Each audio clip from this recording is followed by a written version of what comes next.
How do you feel about the current global policy shift to emphasize localization that's currently happening? If you ask my honest opinion, I think that the localization discourse is still more paper than practice, if you ask me. I say there's funders who are calling for localization. Then there's the middlemen, right? Of course, middlemen being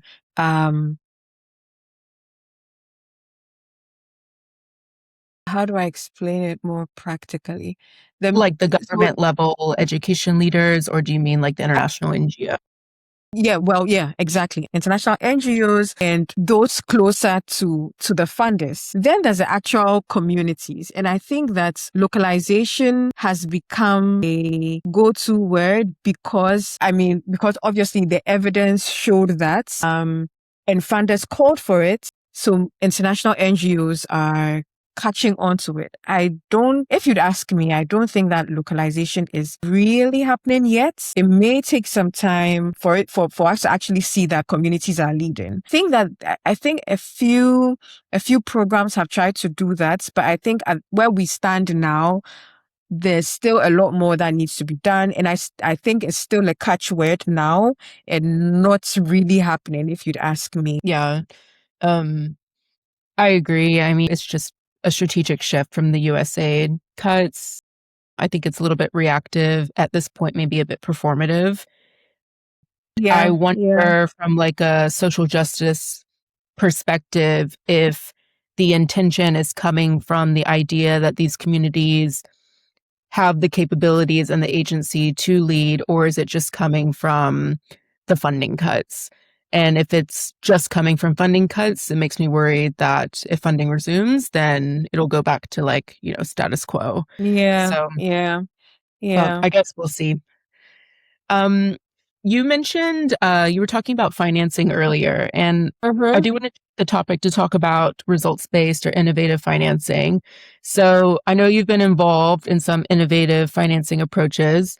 Um, can you explain like what excites you about these models, and then where do you think they need to be handled with care? I think innovative financing it's a good development as we begin to think around increasing opportunity for learners who have been excluded and just improving the quality of education, especially for developing contexts. Where I see that we may be lagging towards letting global voices lead is, and this is an argument that I've made in a paper I put together recently, is a lot of the time when we talk about innovative financing, we're still talking about it's still whose voice, right? It's innovative financing, but who it, whose voice, who's calling it innovative and who's deciding what innovation is? Because it's pulling financing and pulling money from, stakeholders who won't typically fund education, right? And it's making the most from these to improve learning outcomes. But then again, for developing context, right? Is it that innovative? Because it still grants money at the end of everything. It's still money that's coming from external agencies, external stakeholders, funding that is still determining what we should be doing, right? And so the danger lies in who is shaping this voice, who is shaping what should be, and in innovative financing, allowing local voices to kind of say what is innovative, what should be innovative, what should be outside of the box, right?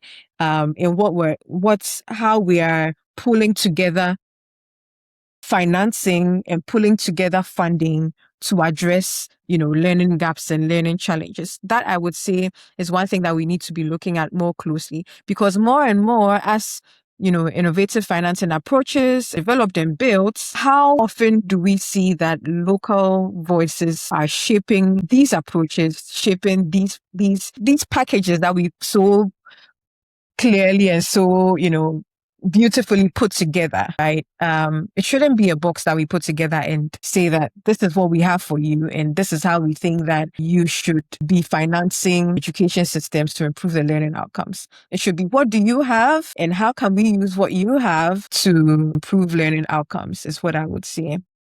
Yeah, that would be a more localized approach to innovative financing, ideally.